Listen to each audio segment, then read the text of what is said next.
Have you ever typed something like kitten and your phone just knows you meant sitting? It feels like magic, right? Well, it's not.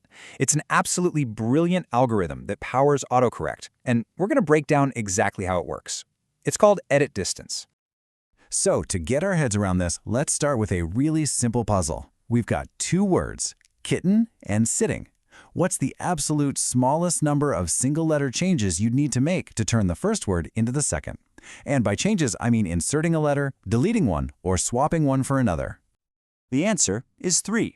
It takes exactly 3 steps. First, you swap the K for an S, which turns kitten into sitten.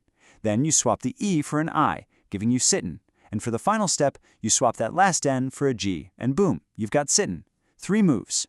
But the real question is, how does a computer figure that out with 100% certainty? Well, this whole idea actually has a name, Levenshtein distance. It was developed way back in 1965 by a scientist named Vladimir Levenshtein. And it's just a formal way of measuring how different two strings are using those 3 basic building blocks: insert, delete, and substitute.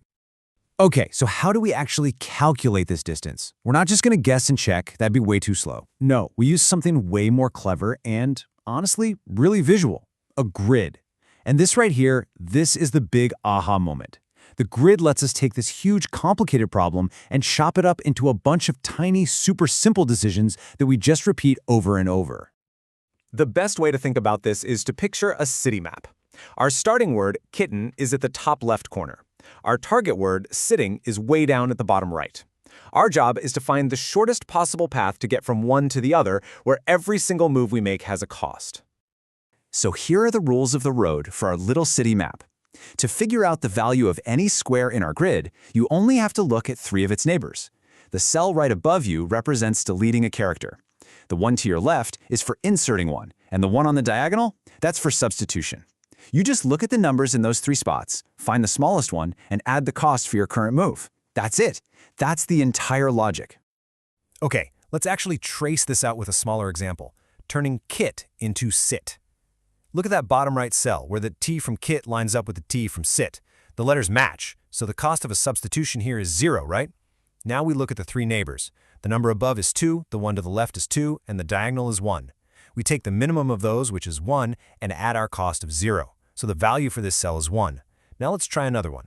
Look at the cell where K and S meet. They don't match, so a substitution here costs 1. The diagonal neighbor's value is 0, so we take that 0, add our cost of 1, and the cell's value becomes 1. You just repeat that simple logic for every single cell. Now, as you can imagine, filling out this grid, cell by cell, has a very predictable cost. And that cost has a direct impact on how fast and how memory-hungry this algorithm is. And here's the bottom line. If your 2 words have lengths m and n, the time it takes to fill out that grid is always going to be proportional to m times n. You have to visit every single cell. Same goes for memory. You need to store that entire m by n grid. It's totally deterministic, totally predictable.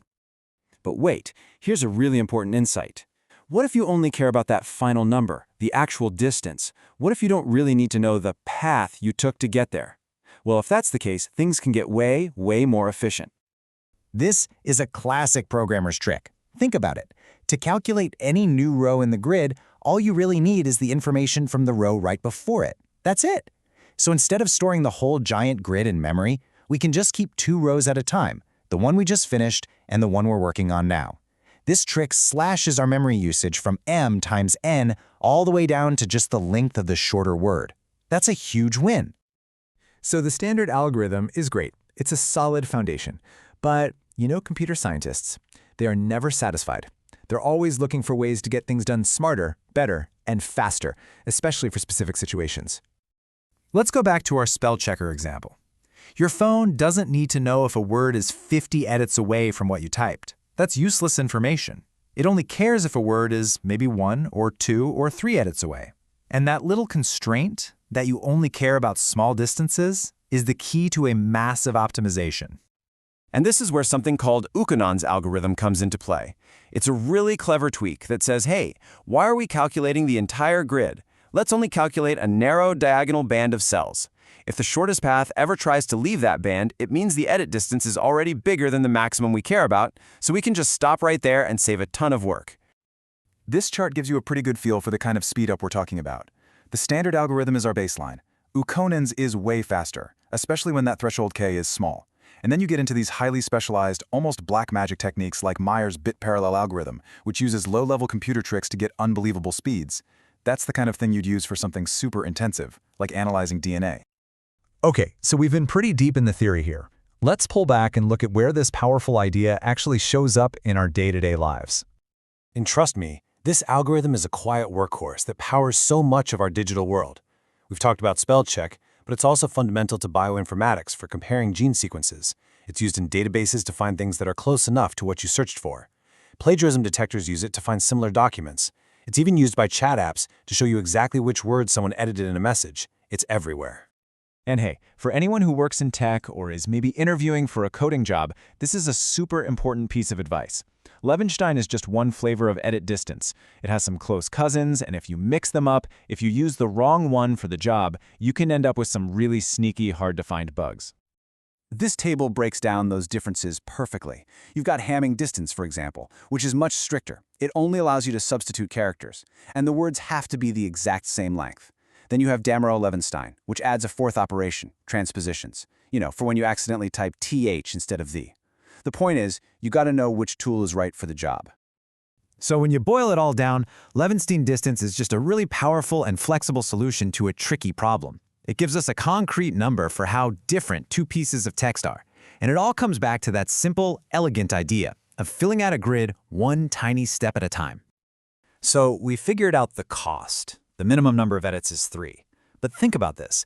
How would a computer actually figure out the sequence of those 3 steps? How does it know which edits to make? Well, the answer is in that grid we built. You start at the very end and you walk backwards, always following the lowest cost path. That process is called backtracking and, well, that's the next piece of the puzzle.